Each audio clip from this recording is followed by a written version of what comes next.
Lettre numéro 3. Du mental au cœur, par Kim Nataraja. La méditation permit à John Main de passer de la prière discursive à la prière silencieuse, du mental au cœur.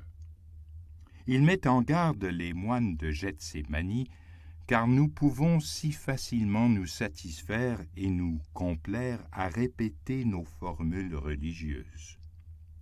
Il soulignait qu'il nous faut dépasser le consentement intellectuel à nos croyances pour parvenir à l'expérience personnelle de la vérité de nos croyances. Il ne s'agit pas de nier l'importance des croyances et des dogmes, mais ils ne sont qu'une partie de ce qu'être chrétien signifie véritablement. Évagre, le principal maître de Cassien, l'exprime ainsi.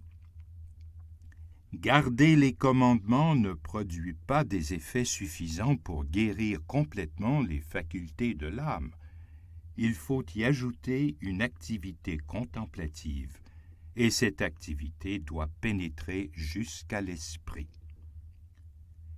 On peut accepter intellectuellement la vérité de ce qu'Origène, père de l'Église primitive, explique en se référant aux Écritures. Les hommes et les femmes sont créés à l'image de Dieu, et notre vocation humaine est de manifester notre ressemblance à Dieu par notre manière de vivre. Mais c'est seulement dans une prière silencieuse et profonde que nous faisons l'expérience de ce que cela signifie pour chacun de nous. Un sentiment de paix et d'amour nous fait par moments prendre conscience que l'Esprit du Christ vit au tréfonds de notre être. Alors, nous connaissons vraiment, de façon profonde et intuitive, que nous sommes le temple de Dieu, créé pour y recevoir la gloire de Dieu. Cette conscience d'avoir en nous la présence divine nous aide à réaliser notre véritable valeur et transforme nos pensées et notre être, imprégnant notre attitude et nos actions envers nous-mêmes, envers les autres et la création. Nous montrons alors notre ressemblance à Dieu par notre manière de vivre. C'est ce que signifie véritablement l'imitation du Christ, se rappeler qui nous sommes vraiment en lien profond avec Dieu qui est amour et qui nous permet de vivre et d'agir selon cette vérité comme Jésus l'a fait. John Main souligne que c'est là le véritable sens de la prière méditative.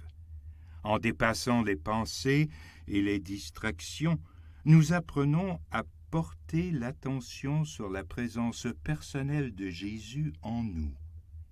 Ainsi serons-nous en paix et pourrons-nous jouir pleinement de la merveille de notre création.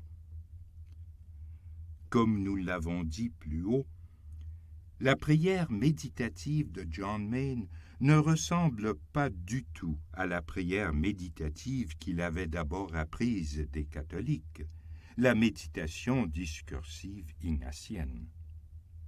Ce mode de prière peut à sa manière jouer le rôle important dans le parcours spirituel en offrant une véritable perspective à la fois de notre nature personnelle et de notre relation avec les actions et l'enseignement du Christ.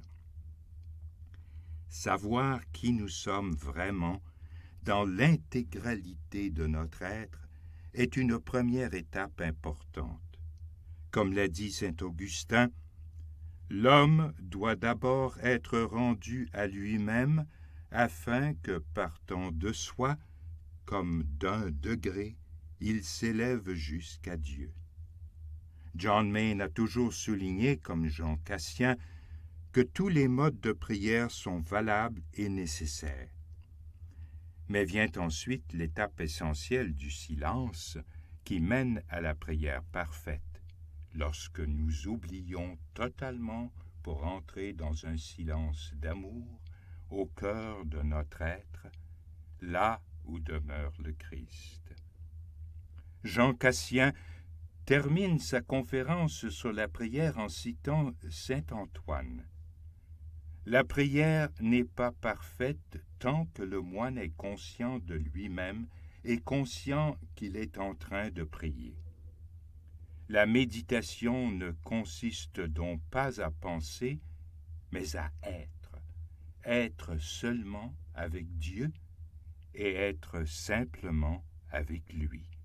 C'est devenir la personne qu'il nous appelle à être.